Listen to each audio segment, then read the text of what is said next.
Dan pagi hari ini kita akan membahas tema yang menarik begitu ya, terkait dengan Undang-Undang IKN yang digugat, siapa dirugikan. Pemirsa, telah terhubung bersama kita Bapak Ujang Komarudin, Direktur Eksekutif Indonesia Political Review. Assalamualaikum Pak Ujang. Waalaikumsalam warahmatullahi wabarakatuh. Selamat pagi Mbak Dea. Pagi Pak Ujang, salam kenal, salam hangat, sehat ya Pak? Alhamdulillah sehat selalu. Berkat doa Mbak Dea. Amin. Terima kasih Bapak sudah berkenan membersamai Sultan TV di pagi hari ini. Siap. Oke, mungkin sebelum kita ke Undang-Undang IKN yang digugat, mungkin saya mau minta pendapat Pak Ujang, bagaimana kemudian ini kan sebetulnya persiapan niat baik dari pemerintah untuk memindahkan ibu kota negara dari Jakarta ke Kalimantan Timur. Bagaimana tanggapan Pak Ujang? Ya, kan persoalan IKN itu kan sudah ada zaman Soekarno gitu kan. Nah, ya sebenarnya silakan saja untuk memindahkan ibu kota, ya kan, itu hak daripada pemerintah. Tapi memang yang menjadi persoalan di saat pandemi gitu loh, di saat masyarakat sedang susah gitu, di saat masyarakat perekonomiannya sedang hancur, lalu juga banyak yang terkena PHK, lalu utang negara juga membengkak gitu. Ini kan harus dievaluasi kembali gitu. Nah, kenapa misalkan banyak yang menolak gitu, banyak yang tidak sepakat, bahkan bukan hanya mengadukan judicial review ke MK, tetapi juga ada yang melakukan tanda tangan petisi gitu. Artinya ini harus dibicarakan, harus dikomunikasikan dengan masyarakat. Jadi adanya niat baik dari pemerintah itu kan mesti didukung oleh rakyat juga, didukung oleh para tokoh bangsa juga, agar apa? Agar perjalanan pembangunan menjadi lancar jaya lah, kira-kira seperti itu. Ini yang kita harapkan. Jadi kebutuhan IKN itu menjadi sesuatu keharusan bagi Pak Presiden, bagi Pak Jokowi, bagi pemerintah. Tapi di saat yang sama juga rakyat juga mesti mendukung gitu, mesti mensupport. Nah, ini harus ada titik temu di antara keduanya, Mbak Dea. Oke, artinya ya sangat perlu begitu ya dukungan dari masyarakat tentunya, apalagi masyarakat yang berada di Kalimantan Timur. Nah, kalau Pak Ujang sendiri, ini kan bentuk kepedulian pemerintah begitu disebutkan. Kalau tidak sekarang, kapan lagi katanya pemindahan IKN? Karena memang diwacanakan tadi seperti Pak Ujang bilang bahwa sebetulnya sudah ada pada zaman Soekarno. Bagaimana Pak? Ya, itu yang harus dipikirkan ya secara matang oleh pemerintah. Undang-undangnya sudah disahkan, artinya hanya tinggal menunggu peraturan turunannya, peraturan pemerintahnya, lalu gitu untuk mengatur seluruh proses pemindahan ibu kota maupun konteks pembangunannya. Tetapi kan bukan hanya saat ini mohon maaf ya, riuh rendah atau hiruk pikuk penolakan gugatan dan diskursus perdebatan IKN ini, tetapi jauh sebelum undang-undang disahkan juga masyarakat banyak yang tidak sepakat. Oleh karena itu kan begini, negara, pemerintah itu butuh rakyat, rakyat juga butuh negara. Semua bisa dibicarakan, semua bisa dikonsultasikan, semua bisa dikomunikasikan. Nah, niat baik pemerintah jangan sampai menjadi persoalan di kemudian hari. Misalkan apakah nanti menjamin di IKN itu tidak ada korupsi gitu. Ini kan itu yang hari ini menjadi pembahasan panjang di antara para penggugat gitu. Jadi ya mestinya ya harus disambut baik oleh publik, tetapi rakyat juga kan perlu untuk mengkritisi, perlu untuk memberikan masukan, perlu untuk mengawasi, perlu untuk mengontrol agar agar jalannya proses pemindahan ibu kota itu berjalan dengan sesuai yang direncanakan oleh pemerintah, sesuai dengan ketentuan undang-undang. Jadi kalau tidak ada titik temu, ini yang saya khawatirkan ya, nanti masyarakatnya curiga terus, pemerintahnya jalan terus, akhirnya menjadi sebuah sesuatu yang kontroversial. Ini tentu kita tidak inginkan. Oke, kalau sederhananya sih belum ada duduk bareng pemerintah bersama masyarakat begitu ya Pak Ujang ya. Salah satu hal yang mungkin mendasari 45 tokoh kurang lebih menggugat Undang-Undang IKN ke MK, ini disebutkan bahwa Undang-Undang IKN tidak sesuai dengan Undang-Undang 1945. Apa yang tidak sesuai, Pak Ujang? Ya mungkin saya melihatnya apa namanya persoalan saya sih kemarin berdiskusi ya dengan salah satu inisiatornya Profesor Azumardi Azra.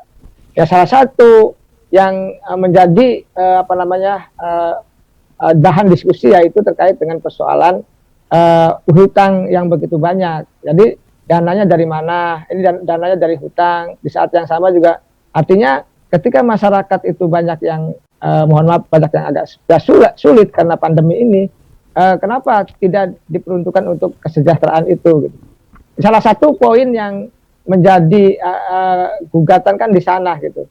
Lalu mungkin persoalan apa namanya proses pembangunannya, misalkan apa namanya di situ tanah-tanah di sana dikuasai oleh mohon maaf elit-elit tertentu gitu, oleh pengusaha-pengusaha tertentu, oleh para pejabat-pejabat tertentu, ini menimbulkan rasa ketidakadilan juga di sana. Nah ini juga tentu bisa jadi bagian daripada proses yang dianggap apa namanya menyalahi itu. Yang paling penting adalah kalau menurut saya ini kan sebuah kebijakan yang apa namanya yang mengikat bagi seluruh rakyat Indonesia. Tetapi memang dari awal saya sih menilai gitu ya, mestinya sebelum apa namanya membahas di DPR itu semua stakeholder, semua tokoh bangsa, semua komponen masyarakat itu diajak bicara. Nah, persoalannya biasanya, saya pernah bekerja di sana, Mbak, di DPR saya 5 tahun ya, bekerja di DPR, 4 tahun sebagai tenaga ahli, 1 tahun sebagai staf khusus ketua DPR. Saya mohon maaf ya, tahu persis terkait dengan persoalan pembuatan undang-undang. Nah, biasanya kalau mohon maaf ya, mereka punya mau itu pemerintah dengan DPR itu biasanya apa namanya yang diundang itu ya orang-orang yang sepakat dengan itu gitu loh. Yang diundang ya misalkan LSM yang mendukung mereka, intelektualnya mereka, kelompok masyarakat yang mendukung mereka, sehingga pembahasan undang-undangnya itu ya berjalan dengan lancar, seolah-olah tidak ada masalah. Padahal kita tahu di hari ini apa namanya mendapatkan gugatan dari masyarakat, artinya ini ada yang salah, ada komunikasi yang tidak nyambung antara pemerintah dengan rakyat. Saya rasa niat baik pemerintah tadi kalau apa namanya dilakukan tidak berkomunikasi dengan baik dengan publik, dengan masyarakat, tentu hasilnya seperti saat ini ada yang menggugat, ada yang apa melakukan petisi dan tentu ini akan mengganggu proses jalannya pembangunan IKN saat ini dan ke depan. Baik, padahal sih niatnya sudah baik begitu ya Pak Ujang ya, termasuk ketika pemerintah kemudian mengungkapkan alasannya untuk pertumbuhan ekonomi tidak Jawa sentris, kemudian dipindahkan ke Kalimantan Timur.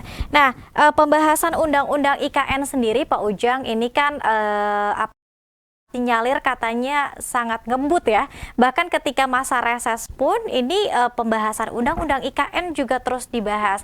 Bagaimana Pak Ujang melihat ini? Apakah terkesan terburu-buru atau seperti apa? Ya, seperti itulah apa cara kerja mohon maaf para pembuat undang-undang kita. Lihat saja revisi Undang-Undang KPK. Itu karena keinginan pemerintah, keinginan DPR, maka prosesnya dikebut sekilat mungkin, rakyat menolak, rakyat tidak mendukung, tetapi dieksekusi kayak begitu.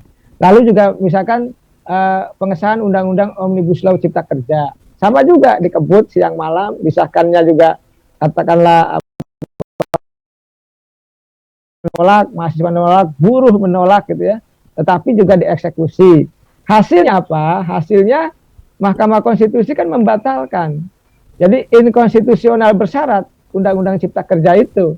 Artinya proses pembuatan undang-undang di legislatif itu perlu dievaluasi, perlu dikoreksi, ya itu ya perlu dikontrol oleh kita semua, oleh media, oleh Sultan TV, oleh saya sebagai akademisi dan pengamat, oleh seluruh rakyat Indonesia, agar prosesnya tidak seenaknya, agar tidak menguntungkan kelompok tertentu dan merugikan rakyat. Nah, undang-undang itu dibuatkan untuk mensejahterakan rakyat, untuk kepentingan rakyat, membuat aturan untuk menjaga katakanlah kepentingan bangsa dan negara. Tetapi kalau dibuatnya secara tergesa-gesa, lalu main kucing-kucingan dengan rakyat, lalu rakyat menolak tapi dieksekusi, ya hasilnya kan seperti itu. Nah, oleh karena itu saya melihat undang-undang IKN pun sama. Ini kan prosesnya nggak begitu lama gitu, hanya sekitar 4 bulan, begitu cepat ya. Lalu rakyat banyak yang menolak. Rakyat tadi membuat petisi. Artinya ada yang salah di situ. Niat baik itu ya tadi belum tentu menghasilkan sesuatu yang baik. Karena tadi dengan komunikasi yang tidak baik itu maka menghasilkan narasi-narasi dan persoalan-persoalan di tengah masyarakat. Saya melihatnya ya kita semua harus bijak ya. Pemerintah harus bijak, kita sebagai rakyat juga harus bijak, dan memang rakyat punya hak untuk bisa mengkritisi dan mengawasi proses jalannya IKN ini. Karena saya menilai ya Mbak, saya cerita aja. Ya. Saya punya teman itu menginvestigasi tanah-tanah di sana di Kalimantan Timur. Itu 2 minggu menginvestigasi di pedalaman itu, mewakili keluarga Sultan gitu, dan cerita ke saya gitu, teman saya itu. Dan memang tanah-tanah di sana itu dikuasai oleh segelintir elit politik, pejabat, lalu pengusaha-pengusaha di situ ada.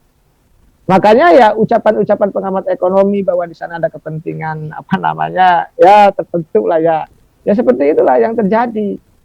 Nah ini yang berbahaya. Oleh karena itu kesampingkan kepentingan pribadi, kelompok, partai atau untuk cari uang gitu ya, untuk bisnis, tapi utamakan kepentingan bangsa dan ini kan kecurigaan rakyat, kecurigaan tokoh bangsa yang menggugat itu kan, yang membuat petisi kan itu. Dan saya rasa pemerintah harus mendengarkan apa yang menjadi kritikan, masukan, dan aspirasi dari masyarakat.